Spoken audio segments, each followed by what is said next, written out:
risk as he comes out of the snowball. Mirana, it's expert. Tomato is now starting that high ground. They've got their lanes all in good position here. They've got 2 heroes dead. They know BKB was used on Dendi. Level 25 now. Already. Extra arrows to throw out. So early. 33 minutes, level 25 Mirana. Damn. So first set of racks going to be cleaned up. They can look to commit for the second one as well. Still incredibly strong in those fights. So what do you do to stop this? This push from Infamous. Very hard to contest as there's Papita. Opens up with the jump. The arrow. It actually hits 2 targets. It gets both the Chen, the catch there onto the Terrorblade, and with the control from the Pango isn't enough. The snowball comes out. Buys time from out to get the BKB up, but he's dying. He's trying to Manta, but he can't do anything. The Sunder's not available again, as that's going to mean he has to buy back straight away. He's sundered on the Terrorblade. Oh, now with a slam coming through from Schofield, the combo as well. They're all dying on Vega Squadron. Dendi trying his hardest with the BKB to do something about this. But there's 3 dead on Vega without buyback. Kezu gets beaten down by Tomato. An ultra kill on the Mirana. Give him the rampage. They've got no Terrorblade for 90. He sunders and he hits the Lincolns of Tomato after catching that arrow and getting burst down. And Infamous, from start to finish of this game, have looked excellent. They get the control, the follow-up. So much damage coming through now, as you imagine it has to be a call from Vega at any moment, and there it is. GG is called. Infamous taking the series 2-0. As I mean, that game, it really feels like Infamous. They are certainly they're showing us what can happen when they get their hands on the right heroes. They just look like an absolute terror to face because they're relentless.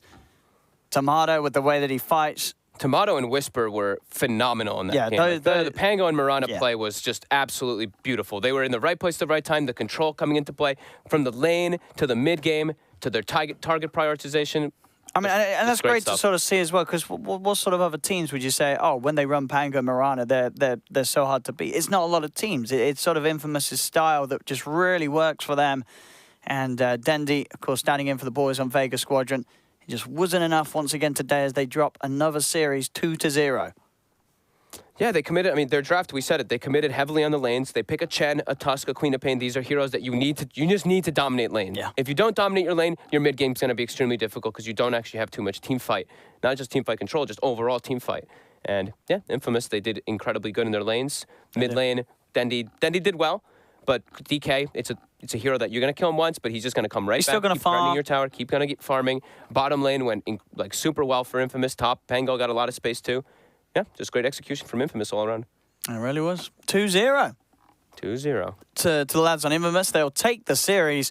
And Bulldog was right. Bulldog was right. The TI winner was indeed correct. He called it. He did. He said it. And he was absolutely bang on. 2-0 to Infamous, as they will, well, we'll let the panel explain what this all means with our very extravagant format. But for now, I believe we're sending it straight back to the panel, in fact. So, yeah, straight back to you guys.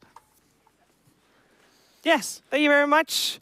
Indeed, ODPixel and Fog. And it's a 2-0. That's a 2-0. How could we doubt the prediction of a TI winner? You know, pretty easily, but he was right. I mean, well done. Yeah, and you couldn't copy me. That's why I wanted you to start for once. So you couldn't copy me. I have been told that it should always be you first, so there you go. Yeah, okay. Production's orders. Yeah, it's too complicated for him to click the names, I guess. True.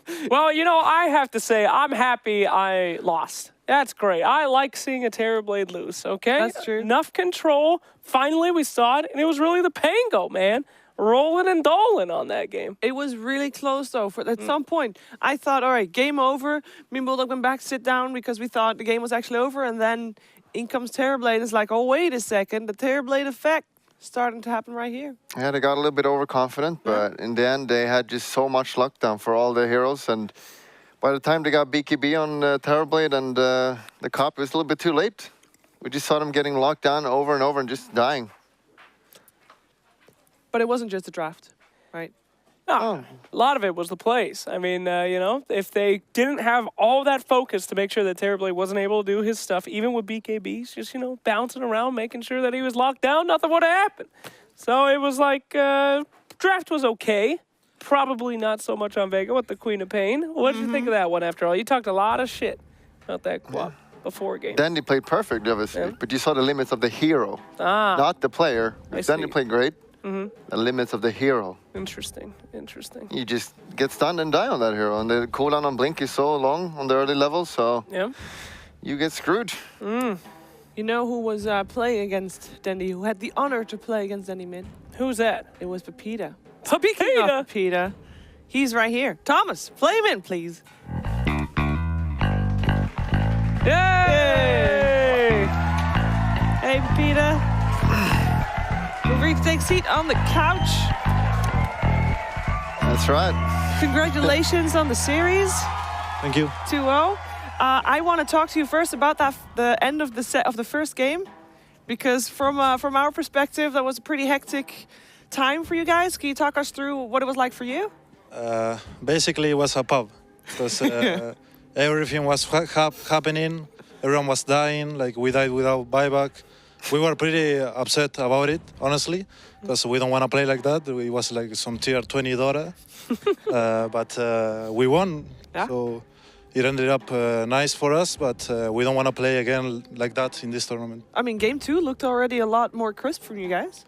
Yeah, we had like a more comfortable draft for us. Like we had control throughout the entire game, so we felt really good about it. Yeah. You guys seem confident to pick other heroes a little bit more so than other teams. We see a lot of variety in what you guys are picking. Everybody practicing weird stuff, or are you guys really just hammering down those meta heroes right now? So we don't want to go like really crazy because we have a standing for this tournament. Mario couldn't make it to the LAN, and Whisper had to go to another country to get his visa. So we were practicing with him for 1 month. So we're just going safe for now. All right, good to hear. Yeah. Maybe we have something we don't want to say. And Okay, don't say That's it. okay. That's okay. That's People are allowed. watching, please. Yeah. And coming into this tournament or this series, you knew you were going to play against Dandy mid. How did that make you feel? Were you scared, and how did you feel playing against him? No, I think it motivates me to play better when you play like against renowned players. So I don't find trouble in it. I don't get nervous. So I just play the matchup. Like, I know what my hero does and just go with it. Damn. Those are the Easy. words of a champion right there. Yeah? Don't get nervous. Love it. All right, we have a replay for you. We're doing a drawing board. If you could talk us through what is happening on the screen together with Bulldog and Slacks, that would be amazing. This is when Tomato is going off on his Mirana. Take it away, boys. Let's start. Okay, so Yeah. 3 arrows. Yeah, Nice he's completely out of position here with that. Chen, I don't know what he's doing. He's just trying to make space for TV. Here come the roll, baby. All that lockdown that we talked about earlier, making sure that can't get anywhere. And man, that Yules is really The keeping it in Terrorblade place. doesn't want to ult here. Oh, he did. It was a Lincoln, actually. Oh, there you go. Queen is dying on the other side. Yep, right over Yeah. here. Queen of Pain taken out on the side of the battle. Can't even get a part of it. Another 3 arrows connecting on the Tusk, allowing you guys to move in even more. Followed up by some dope plays there. Oh, look at that. Tore apart. So TV is a really good hero, but when you have as many disables, like Pangolier with heals, just disables him for 5 seconds. Absolutely. He can't do much if he doesn't pop his BKB early. Very, very sad for them. But yeah, I guess that's the weakness of going second pick Terrorblade. Gave you guys plenty of time to figure out a bunch of different disables for that draft, huh? Yeah, we just had a really good draft against it. All right. Papita, I know you are familiar with Twitch chat. We have every game that's played, Twitch chat votes on who the MVP is for the game. Yes. Who do you think they win? No doubt. Like Dendy probably What if it's you, though? 95%. 95% Dendy. to Dendy. Who is the Hacks MVP? 70%. But hey, You got 1%. That's not pretty that bad. good. That's nice. Better than 0. Look at Moose. Yeah, I Anything mean, could be 0. Yeah. Anything to say to I could be that one dude that voted for you? Thank you for being my fan. I really appreciate you. Thank you. All right, awesome. Do you have a music style that you like Thomas to play as he's going to play you out? Let me see, like, do you know the Sweet Child of Mine? Sweet Child of Mine? Of the song? Yeah, just get some rap or gangster music. Yeah, some. How he likes that. Give him some gangster music. Some gangster explantation. music. No pressure. Will that do? Yeah, that's. All right. Well, thank you so much for Thank you joining us on the very couch. much, I'm going to let you go Get out again. of here. I know your team is waiting. Take You the can take it microphone. with you. Keep it. It's Keep a it. souvenir. Thank you, Papita.